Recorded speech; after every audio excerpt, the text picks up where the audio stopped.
Hello students, this is Neeraj Gupta.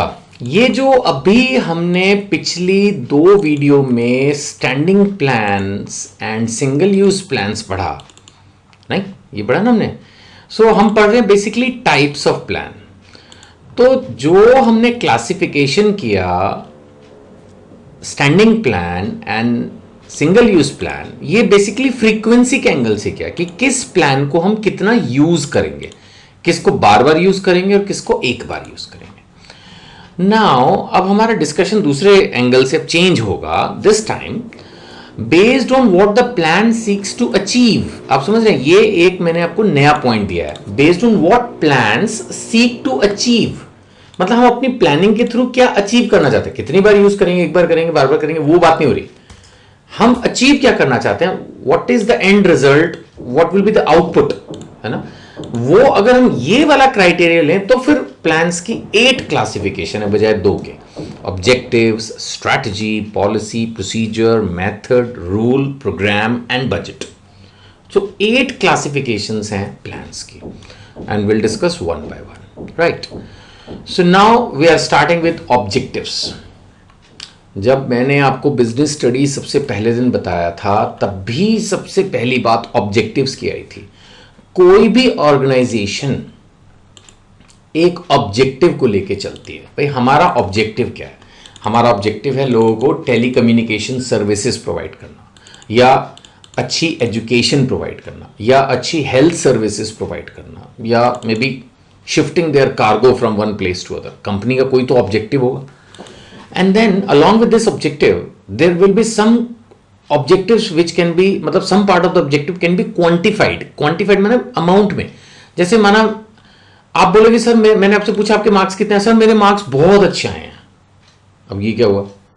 अब आपकी तो डेफिनेशन हो सकता है 35 भी बहुत अच्छी हो, तो मैं तो आपसे लड़ नहीं सकता ना। आपको सर मेरे लिए तो 35 भी बहुत है, 35 वाला स्टूडेंट क्या स्टूडेंट नहीं होता। अरे भैया 100 में से 35 नंबर लाया हो, झापड़ पड़ना चाहिए तुमको, बट तुम कह रहे हो नहीं जी तो बहुत बढ़िया है। तो इसका मतलब क्या है कि वी नीड सम क्वांटिफिकेशन। बहुत बढ़िया से नहीं चलेगा, there has to be criteria. Like अगर कोई भी कंपनी अपने ऑब्जेक्टिव में लिखे कि वी वांट मैक्सिमम सेल्स, ये कैसा ऑब्जेक्टिव हो? अगर कोई कंपनी लिखे कि हम चाहते हैं कि हमारे मैक्सिमम कस्टमर्स हो, तो मतलब मेरे को लगता है कि इस तरह के वेग लैंग्वेज में डिफाइंड ऑब्जेक्टिव को कोई अचीव नहीं कर पाएगा। What I mean to explain here is that you have to quantify your objectives, your targets, what you want to achieve. You have to give a figure, है ना। Figure होगी तो पता चलेगा। नहीं प्रोडक्शन है तो हम बोलेंगे भाई साल में 10 लाख यूनिट्स बननी चाहिए तब तो पता चलेगा ना। सेल्स है, कस्टमर बेस है, मार्केट्स है, नंबर ऑफ एम्प्लॉइज है, number of machines, number of factory, किसी भी चीज का एक टारगेट तो हो। There has to be a short term objective, long term objective. I agree, long term objectives can be little वेग।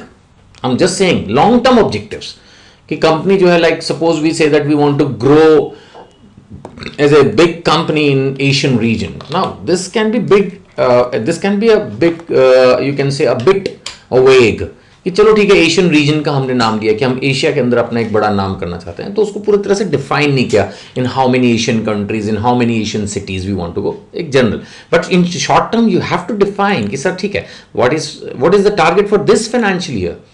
सो this is what is objective, a defined thing in figures, right. So objectives are the ends which the management seeks to achieve. These are the ends. कहाँ पहुँचना चाहते हो sir? What is your target? कहाँ आप पहुँचना चाहते हो? That is the concept within a given period of time.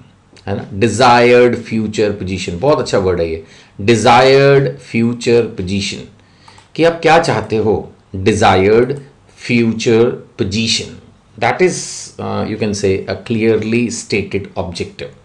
है ना, the end point of planning. And फिर all other activities the whole organisation will try to achieve those objectives, इसमें कोई डाउट नहीं है। Now these are usually set by the top management. वो बात अलग है कि डिपार्टमेंट भी अपने अपने ऑब्जेक्टिव्स बनाएगा।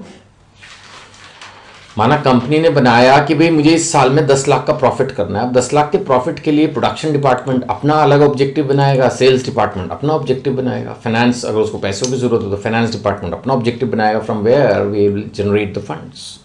सो हर डिपार्टमेंट भी अपना अपना ऑब्जेक्टिव बनाएगा। वैसे यूजली जो main objectives of the organisation है they are set by top management. And इसमें लिखा है objectives should be expressed in specific terms. ये बहुत इंपॉर्टेंट पॉइंट है जो आपको समझना होगा as a student maximum marks लेने के लिए, और कल को रियल लाइफ में जब आप ये बिजनेस स्टडीज की प्रैक्टिस करोगे। बिजनेस स्टडीज की प्रैक्टिस माने भाई आप बिजनेस के स्टूडेंट हो, कॉमर्स के स्टूडेंट हो, तो या तो कोई बिजनेस करोगे, मैं हमेशा से बोलता हूं, या तो कहीं जॉब करोगे किसी बड़ी कंपनी में, आप उसको हेल्प करोगे, या अपना कोई बड़ा सा बिजनेस चलाओगे। तो एक तरह से जो आप मैनेजमेंट सीख रहे हो तब उसका प्रैक्टिकल वर्जन सामने आएगा। तो आपको ये पता होना चाहिए कि ऑब्जेक्टिव्स अगर आप सेट कर रहे हो तो they should be in specific terms, measurable in quantitative terms. Define करो सर, जैसे मैंने आपको एग्जांपल अभी दिया था। ये मत बोलो कि भाई मैक्सिमम, आप बोलो कि कितना, फिगर बोलो, फिगर, मैक्सिमम बोलने से नहीं चलेगा, right. So objectives defines the future state of affairs, कहां हम आगे बढ़ना चाहते हैं अपनी लाइन में, फ्यूचर स्टेट ऑफ अफेयर्स। यहां पे भी एक वर्ड आया था ना, इसको मैंने हाईलाइट किया था, यस, डिजायर्ड फ्यूचर पोजीशन। ऐसे ही मैं यहां पर जो है बोल रहा हूं फ्यूचर स्टेट ऑफ अफेयर्स।